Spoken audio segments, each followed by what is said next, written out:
Bienvenue! Aujourd'hui on est sur l'épisode 3 de notre série Apprendre la redstone de A à Z et on va parler des torches de redstone. Bon alors je m'excuse, ça fait pas mal de bruit, j'ai pété les torches et on les remettra plus tard. Bon, alors faut savoir que les torches de redstone c'est quelque chose de très utile en fait. Pour être honnête, c'est un des composants de redstone qu'on va utiliser le plus. C'est aussi un des composants les moins bien compris je pense par les débutants, parce qu'en fait c'est beaucoup plus complexe que ça n'en a l'air. Si vous voulez, vous avez peut-être une image des torches de redstone, même très probablement qui est faussée. On s'imagine une torche de redstone comme un levier bas de gamme. Typiquement, on peut faire la même chose entre les deux. On va se dire simplement, oui, bah ma torche de redstone, c'est juste un levier qui s'éteint jamais, quoi. Et vous savez quoi, vous avez raison. C'est ça, mais c'est bien sûr beaucoup d'autres choses. Donc, on va d'abord étudier les propriétés de la torche de redstone. Elle propage des quatre côtés. Elle propage pas en haut lorsqu'on la pose sur un bloc. Il faut comprendre quelque chose. Il y a un intérêt à la poser sur un bloc. Ne vous dites juste pas, oui, mais là, t'as des côtés de côté, là, t'en as 3, c'est pas rentable. L'intérêt de la poser sur un bloc, on va le comprendre plus tard. Mais il faut bien comprendre que si vous posez une redstone dust au-dessus du bloc sur lequel votre torche est posée, la redstone dust ne sera pas allumée. Par contre, la torche power le bloc du dessus et le bloc du dessous. En l'occurrence, la redstone ici elle est allumée, mais elle est allumée uniquement grâce au principe de hard power soft power. C'est-à-dire qu'on l'allume pas directement, bien sûr, c'est juste que le bloc reçoit de l'énergie, et puisqu'il reçoit de l'énergie, il allume la redstone. Ce qui fait par exemple que si je cale un piston ici, ce piston va se déclencher, puisque ce bloc est chargé en électricité. Voilà. Les torches de redstone permettent aussi de faire monter du courant. Alors là, c'est un peu plus technique. Vous voyez ce piston là-haut? Eh bien, je peux, à partir d'en bas, déclencher son ouverture grâce à ce levier. Et là, on va rentrer dans une propriété qu'on appelle l'inversion. Alors l'inversion, c'est une propriété assez complexe. Prenons cette torche de redstone là. Elle allume en permanence ce piston, d'accord?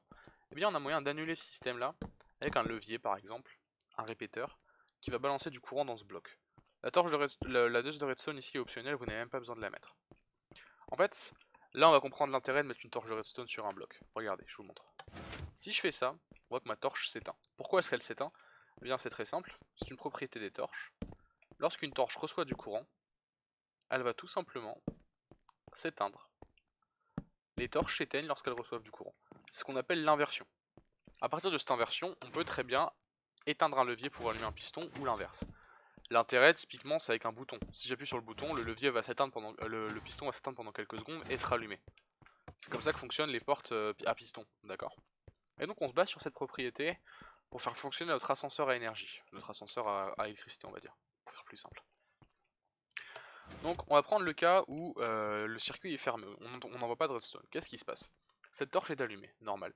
Parce que cette torche est allumée, cette torche est éteinte. Je vous l'ai déjà expliqué. Cette torche reçoit du courant, elle n'est donc pas allumée. Puisque cette torche est éteinte, cette torche peut s'allumer. Elle éteint, etc. Lorsqu'on allume, eh bien l'inverse se produit. Cette torche va s'éteindre, donc celle-là va s'allumer, donc elle va s'éteindre, donc elle va s'allumer. Bien sûr, l'inverse fonctionne. On peut tout à fait aussi faire avec un système impair. Attention toutefois, le levier sera inversé. Ici, c'est lorsque le levier est éteint que le piston est en expansion, alors que là, c'est lorsque le levier est allumé. Donc pensez-y. Mais sinon, le changement, il n'y a pas de changement entre les deux. Vous voyez, les torches alternent tout simplement. Donc, à partir de cette propriété, on peut effectivement faire monter du courant, mais on peut aussi tout à fait, par exemple, faire des portes. Ici, je vous ai créé un exemple basique. Alors, c'est un exemple super contracté, mais pour que vous compreniez, c'est très simple.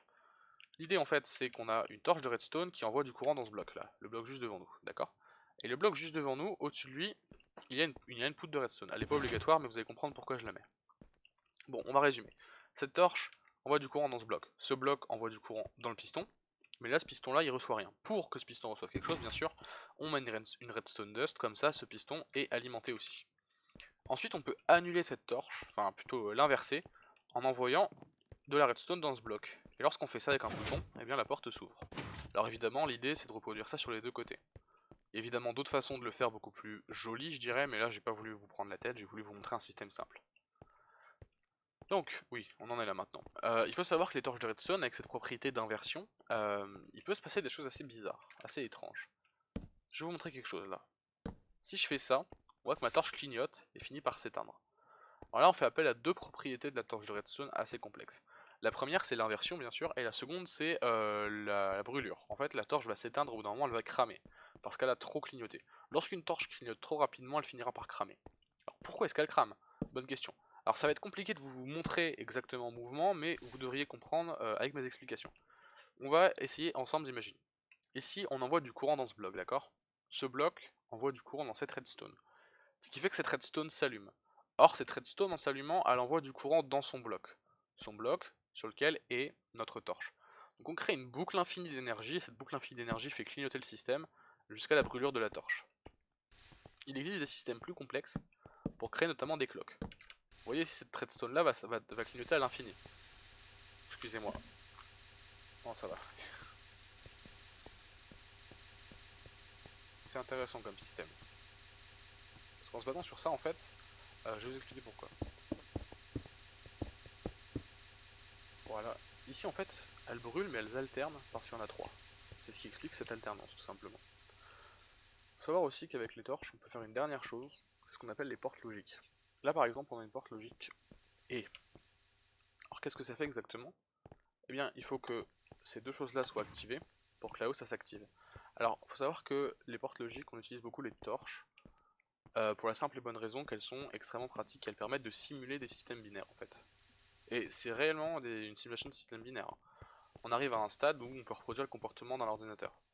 C'est pour cette raison qu'on utilise les torches comme ça, parce qu'en fait elles permettent de créer des portes logiques. Alors évidemment on verra plus en détail les portes logiques plus tard, parce que c'est un sujet relativement complexe. Mais vous allez voir que c'est très intéressant et qu'on peut créer des choses vraiment complexes avec. Voilà, c'est tout pour cette vidéo. Bah écoutez, je vous invite à me suivre sur Twitch, je live tous les jours à 9 h, et à vous abonner à ma chaîne. Allez, ciao.